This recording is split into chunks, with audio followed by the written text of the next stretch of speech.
This story is titled, My Sister-in-Law Framed Me for Stealing Family Biz Money. So I exposed her, and now she is begging. Hey everyone! Before we jump into today's video, I need your help.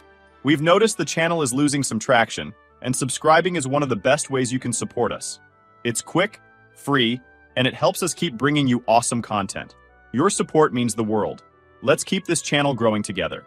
Thanks so much. Now let's start the video. What's up, Reddit? I'm finally posting because I need to get this off my chest. My life has been a complete whirlwind lately, and honestly, I feel like I'm living in some kind of family drama I never signed up for. Let me lay some background. I'm 28 male, married to Ashley, 27 female, and we've been trying to keep her family bakery running after her dad passed away last year. It hasn't been easy, but we've worked hard to turn things around. The thing is, her older sister Lauren, 32 female, has decided that I'm the villain in this story, and she's done everything in her power to make our lives miserable. Bring your cup of tea because this story is a lot, and I need to know if I handled it right, or if I've completely lost my mind. So, this whole thing began last year when my father-in-law passed away. He wasn't just any guy. He was one of those hard-working, salt-of-the-earth types who built something from nothing. That something was the bakery, a small, cozy spot in our town that everyone loved. If you grew up here, you probably had one of his cinnamon rolls at least once. It wasn't a big operation, but it was his life's work. My wife, Ashley, and her older sister, Lauren, basically grew up in that bakery. They knew every recipe by heart and could probably bake blindfolded. I wasn't part of the family back then, but it was clear that the place was more than just a business. It was their dad's legacy. Fast forward a bit, and I come into the picture. Ashley and I got married a couple of years ago, and around the same time, her dad started having some health issues.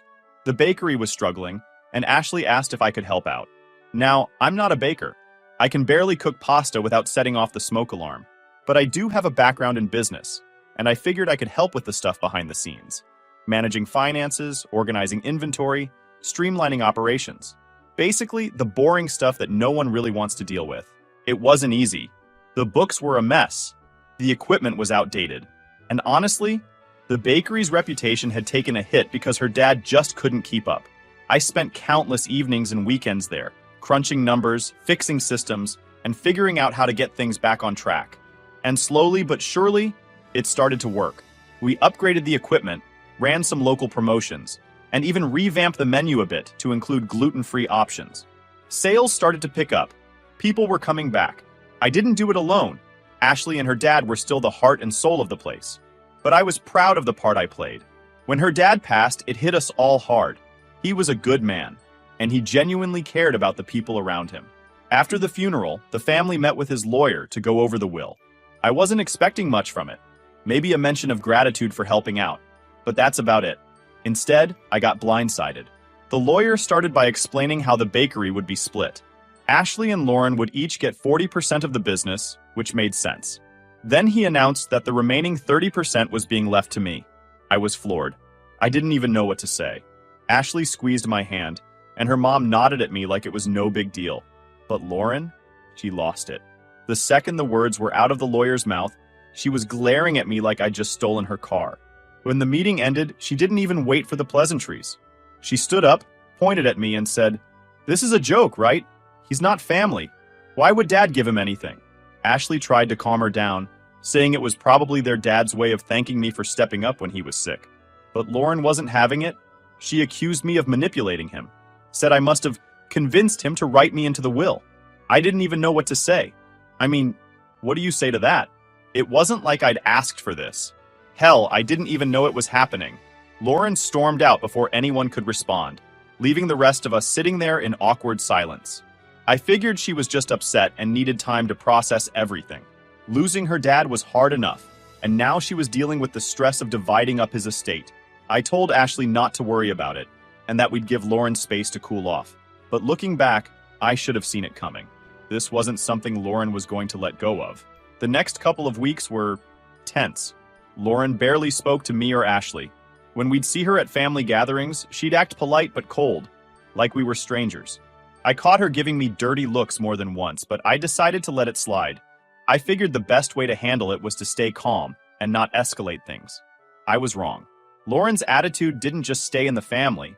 It started spilling over into the bakery.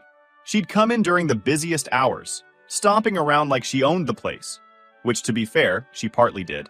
She'd criticize everything, from the displays to the recipes, even though she hadn't been involved in the day-to-day operations for years.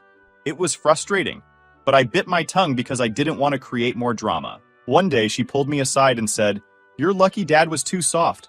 If I had my way, you wouldn't have a single piece of this bakery." That's when I realized this wasn't just about grief or stress. Lauren genuinely believed I didn't belong. To her, I was an outsider, someone who had no right to be part of her family's legacy.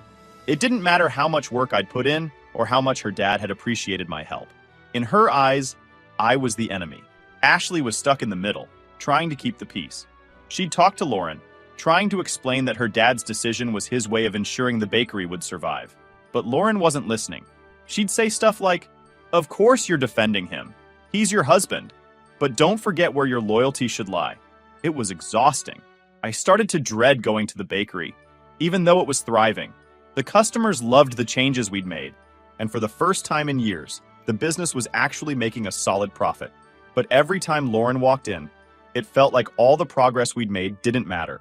She'd find something to complain about, or accuse me of trying to take over. It was like she couldn't stand the idea of me being part of something she saw as hers. I kept telling myself it would blow over, that Lauren would eventually see reason. But deep down, I had a sinking feeling this was just the beginning. And, unfortunately, I was right.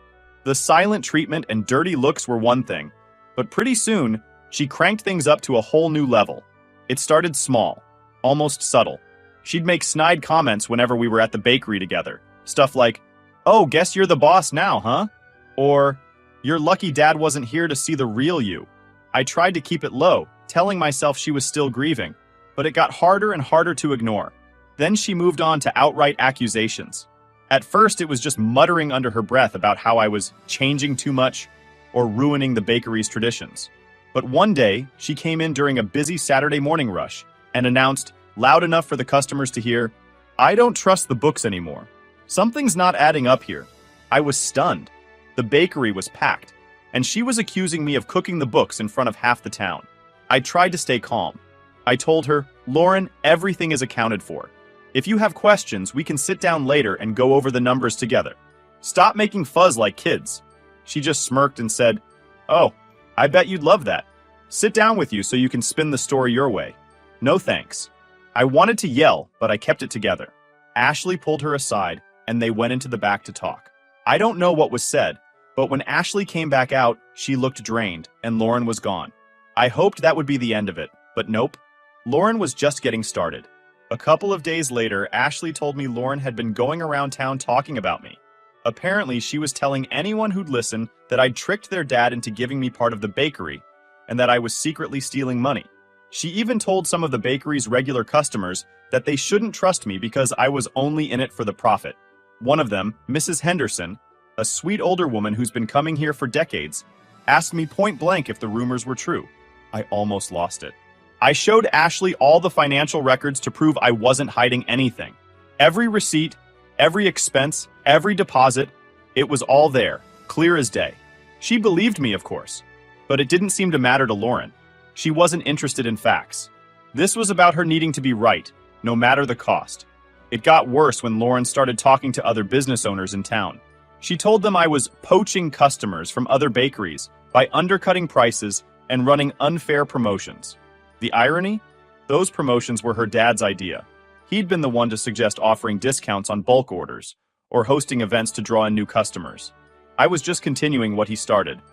But Lauren didn't care about that. She was determined to paint me as the villain, and she didn't care who she had to drag down in the process. I started noticing fewer customers coming in, and some of our regulars stopped showing up altogether. I couldn't prove it, but I was pretty sure it was because of Lauren's rumors. The worst part? It started affecting Ashley.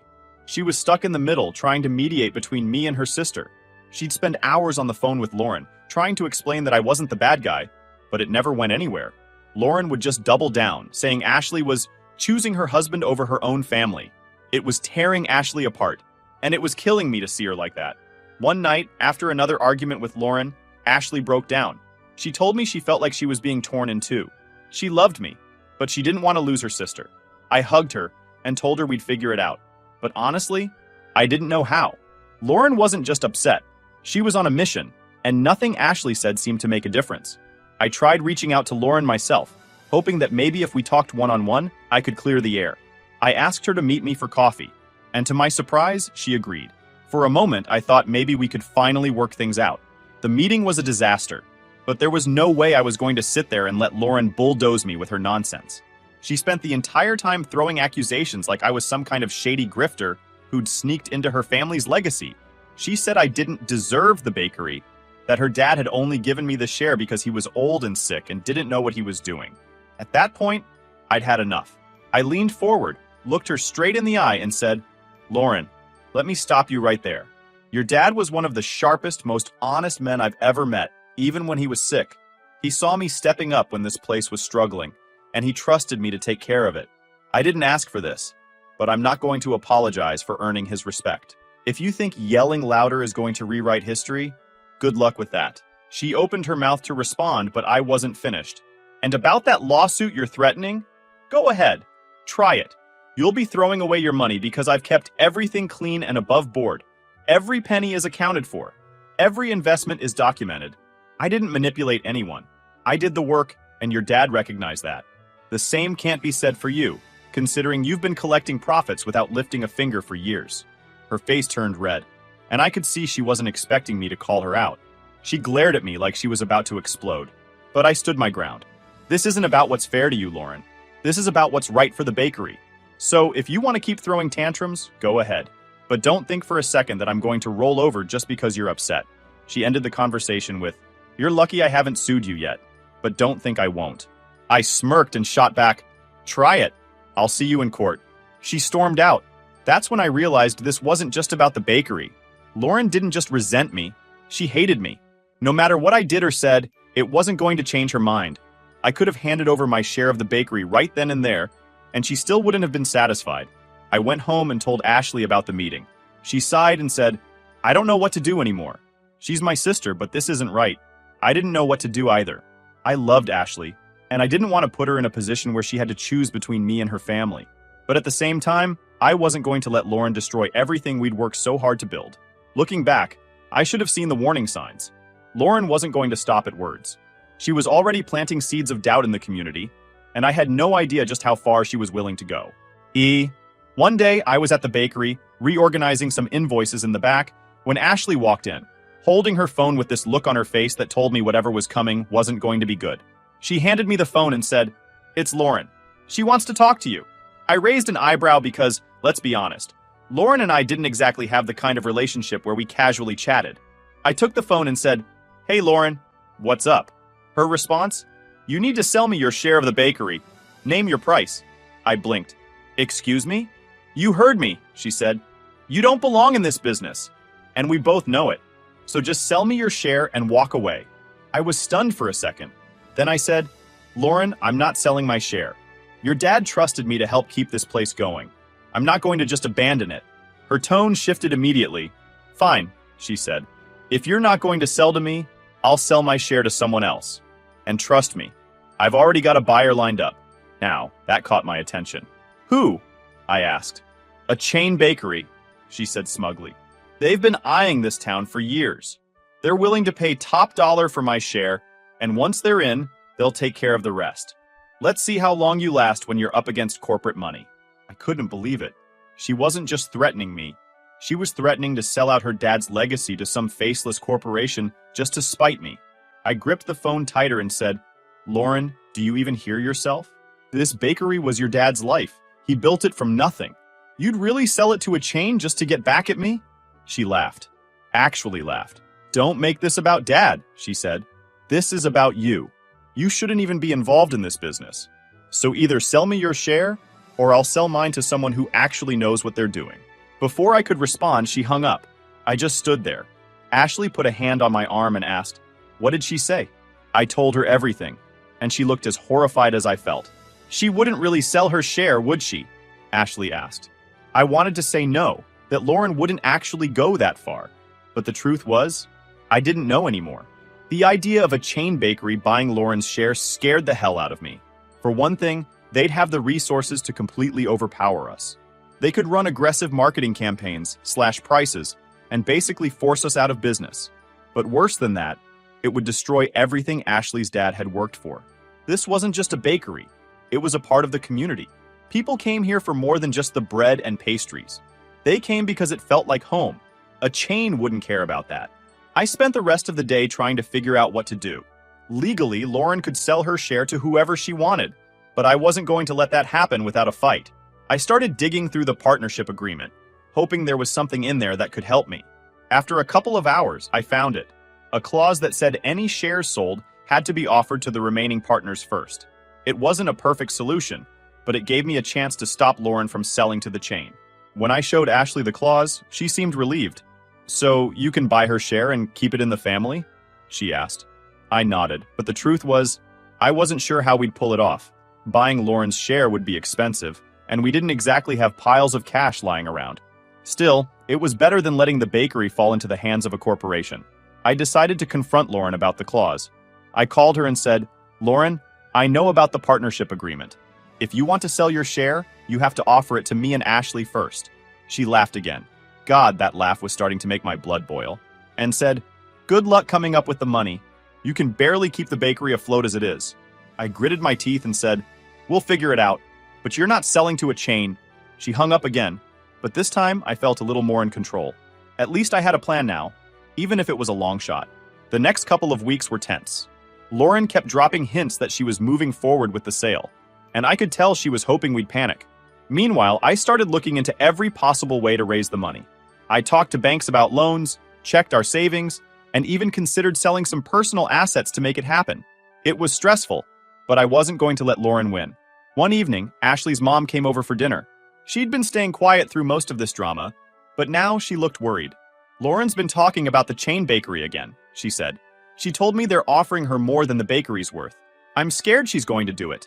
I reassured her that we had the clause to fall back on, but I could see the worry in her eyes. This wasn't just about the money, it was about the heart of the family. Losing the bakery to a chain would hurt her deeply, and I wasn't going to let that happen. As the days went on, Lauren's threats started to feel more real. She wasn't backing down, and I knew time was running out. But if she thought I was going to roll over and let her destroy everything, she was in for a surprise.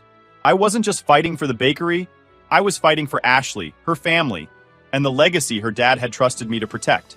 I've got a plan in motion now, but it's not going to be easy. I'll leave it here for now, but I promise to come back with an update once everything is said and done. Whether it's a win, a loss, or something in between, you'll hear from me again soon. Wish me luck, Reddit. This fight isn't over yet. Update 1.0. Alright, Reddit. I came with an update because things escalated big time.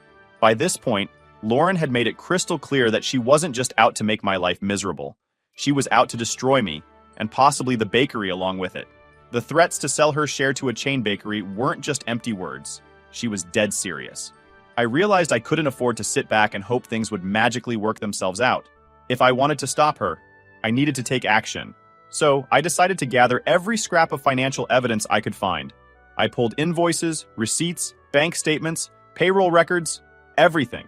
I spent hours digging through files, double-checking numbers, and making sure there wasn't a single thing Lauren could twist or use against me. It was tedious work, but it had to be done. Ashley was there the whole time, helping me sort through the chaos. She'd grown up in the bakery but didn't know much about the business side of things. Still, she was determined to help me clear my name. "She's not going to win," Ashley kept saying, like a mantra. I could tell she was just as hurt by Lauren's behavior as I was, but she was channeling that hurt into action, and I was grateful for it. After a few late nights and way too much coffee, I had everything organized. I even hired an accountant to do an independent audit, just to make sure there wasn't anything I'd overlooked. The results came back clean, of course, but they also revealed something I hadn't expected. Lauren hadn't been contributing financially to the bakery for years. She'd been taking her share of the profits without reinvesting a single dime back into the business. That was a game changer. While Ashley and I had been busting our butts to keep the bakery afloat, Lauren had been sitting back, collecting her cut, and doing absolutely nothing to help. It wasn't just frustrating, it was infuriating. All this time, she'd been accusing me of stealing from the bakery, and yet she was the one leeching off it. Armed with this new information, I decided it was time to confront Lauren. But instead of going in guns blazing, I planned a family meeting. I wanted Ashley, her mom, and Lauren to all be there. I figured it was the best way to lay everything out in the open and hopefully put an end to this madness. The meeting was tense from the start.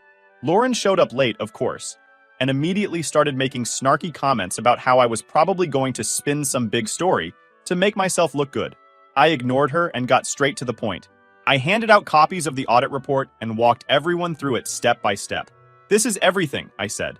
Every dollar that's come in, every expense, every investment Ashley and I have made to keep this place running. It's all here. And as you can see, there's nothing shady going on. Lauren rolled her eyes and said, "Oh, please. You probably doctored those numbers." I stayed calm. "Lauren, this was done by an independent accountant. You can call them yourself if you don't believe me." That shut her up for a moment, but not for long. "Fine," she said. "So you're not stealing. Big deal. That doesn't change the fact that you don't belong here." I took a deep breath. Actually, it does change things. Because while Ashley and I have been reinvesting in the bakery, buying new equipment, paying for marketing, fixing the roof, you've been doing nothing. You haven't put a single cent back into the business. The room went silent. Even Ashley's mom looked surprised. Lauren, on the other hand, turned bright red. "That's not true." She got mad. "I've helped plenty." I raised an eyebrow. "Really? Show me." Because according to the records, the only thing you've been doing is taking your profit share. Lauren looked like she wanted to crawl under the table, but she wasn't about to admit she was wrong. "This is ridiculous," she said, standing up. "You're trying to make me look bad in front of my own family." "No one's trying to make you look bad," Ashley said, finally speaking up. "We just want the truth, Lauren. You've been accusing OP of things he didn't do, and it's not fair." Lauren crossed her arms and glared at Ashley. "So you're on his side now?" "Of course you are. You always take his side." Ashley didn't back down. "I'm on the side of what's right, and what you're doing isn't right." Lauren stormed out, slamming the door behind her. The rest of us just sat there for a moment, trying to process what had just happened. Ashley's mom finally broke the silence. "I had no idea. I didn't realize Lauren wasn't contributing." "It's not your fault," I said. "She's been hiding behind her accusations because she knows she's in the wrong. But now we have the proof." Ashley nodded. "She can't keep doing this. If she wants to be part of the bakery, she needs to start acting like it." I agreed, but I knew Lauren wasn't going to change overnight. She'd backed herself into a corner, and people like her don't admit defeat easily. As satisfying as it was to expose her lies, I knew the fight wasn't over. Lauren was too stubborn to let this go, and I had a feeling she'd come back swinging. The only question was how far she'd go, and whether we'd be ready for it. For Lauren, reasonable wasn't even in her vocabulary. About a week after the meeting, Lauren sent Ashley a text. Not me, Ashley. The gist of it was that she'd had enough of the lies and was moving forward with selling her 40% share to the chain bakery. She claimed it was her only option, since I was destroying the family business. Ashley showed me the text, her hands shaking, and said, "She can't actually do this, can she?" "Technically, yes. Legally, no. Thanks to the partnership agreement, any sale of shares had to be offered to the remaining partners first. But Lauren either didn't know that or didn't care. She was determined to bulldoze her way through this. And honestly, that terrified me. I decided it was time to call in some legal help. I hired a business attorney to go over the partnership agreement with a fine-tooth comb and make sure we were on solid ground. The attorney confirmed what I already knew. Lauren couldn't sell her shares to anyone outside the partnership without giving Ashley and me the first chance to buy them. That clause was our lifeline. Still, Lauren wasn't making this easy. She was spreading more rumors around town, this time saying that Ashley and I were trying to force her out of the bakery. It was laughable, but it was also infuriating. The gossip was starting to affect business again, and I could see the stress wearing on Ashley. One evening, we were sitting at home, trying to relax after another long day at the bakery, when Ashley's mom called. "Lauren's meeting with the chain bakery tomorrow," she said. "She told me she's already negotiating the terms." Well, Lauren knew about the partnership clause. I'd made it clear during the family meeting. So why was she still pushing this? Was it just to make our lives miserable? I didn't have an answer, but I knew I couldn't let her get away with it. The next day, I showed up at the bakery early and started making calls. To our lawyer, to make sure everything was ready in case Lauren tried to pull something shady. Then, to a financial advisor, to explore options for buying out her share. It wasn't going to be easy. 40% of the bakery was a lot of money. But I was determined to figure it out. Later that afternoon, Ashley came into the office with a worried look on her face. "She's here," she said. "Lauren. And she's got someone with her." I walked out to the front of the bakery, and sure enough, there was Lauren, standing with a guy in a suit who looked every bit the corporate lackey. They were talking to one of our regular customers, Mrs. Henderson, who looked visibly uncomfortable. As soon as Lauren saw me, she smirked and said, "Oh, look who decided to show up, the golden boy." I ignored the jab and walked over. "Lauren, what are you doing?" She gestured to the guy next to her. "This is Eric. He's with the chain. I'm just showing him around. You know, since this is about to be their newest location." My blood boiled, but I kept my voice steady. "You can't sell your shares to them, Lauren. You know that. The partnership agreement." "Oh, please," she interrupted. "That stupid clause isn't going to stop me. If you and Ashley can't afford to buy me out, then I can sell to whoever I want." That's when I pulled out the printed copy of the partnership agreement from my pocket and handed it to Eric. "You might want to read this before you get too invested," I said. "It's legally binding." Eric hesitated, then took the document and started flipping through it. Lauren's smirk faltered for a second, but she quickly recovered. "Nice try," she said. "But this isn't over." She stormed out, dragging Eric with her, but not before throwing one last insult over her shoulder. "Enjoy your little bakery while it lasts. You'll never make it without me." After she left, Ashley came up to me, looking shaken. "What if she's right?" she asked. "What if we can't afford to buy her out?" "We'll figure it out. I'm not giving up on this." The next few days were a whirlwind. I met with our financial advisor, who helped us explore loan options. I also reached out to a few friends who might be willing to invest. It was stressful, but I kept reminding myself why we were doing this. It was all about protecting the legacy Ashley's dad had left behind. Then, Lauren made her final move. She sent us a formal letter demanding an inflated price for her shares, way more than they were actually worth. It was her way of trying to back us into a corner, hoping we'd give up and let her sell to the chain. But she underestimated how far I was willing to go. I sent her an official counteroffer based on the valuation we'd gotten from an independent appraiser. It was fair, and it was backed by legal documentation. If she refused, she'd be violating the terms of the partnership agreement, and I was fully prepared to take her to court over it. When Lauren got the counteroffer, she exploded. She called Ashley and screamed at her, saying we were trying to lowball her and ruin her life. Ashley hung up on her, tears in her eyes. "I can't do this anymore," she said. "She's not my sister anymore, not after this." It hurt to see Ashley so broken, but it also strengthened my resolve. Lauren eventually caved. She had no choice.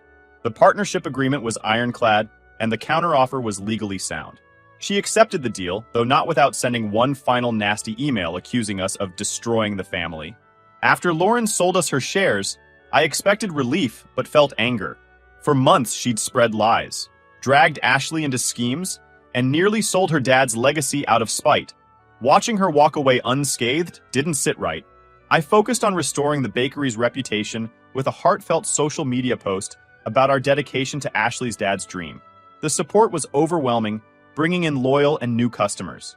Then, I addressed Lauren's unpaid taxes, reporting her negligence, which triggered an audit. I also corrected the false narrative she used to promote her catering business. Word spread, and her venture quickly flopped. In the end, Lauren faced financial and reputational fallout, while our bakery thrived. Ashley and I reinvested, grew the business, and honored her dad's legacy. Karma took care of the rest. Thanks to everyone who's read this far and offered support or advice. It means a lot to know there are people out there rooting for us. I'm going to focus on rebuilding and moving forward now, but if anything wild happens, I'll be sure to come back with an update. For now, though, I think we're finally in a good place.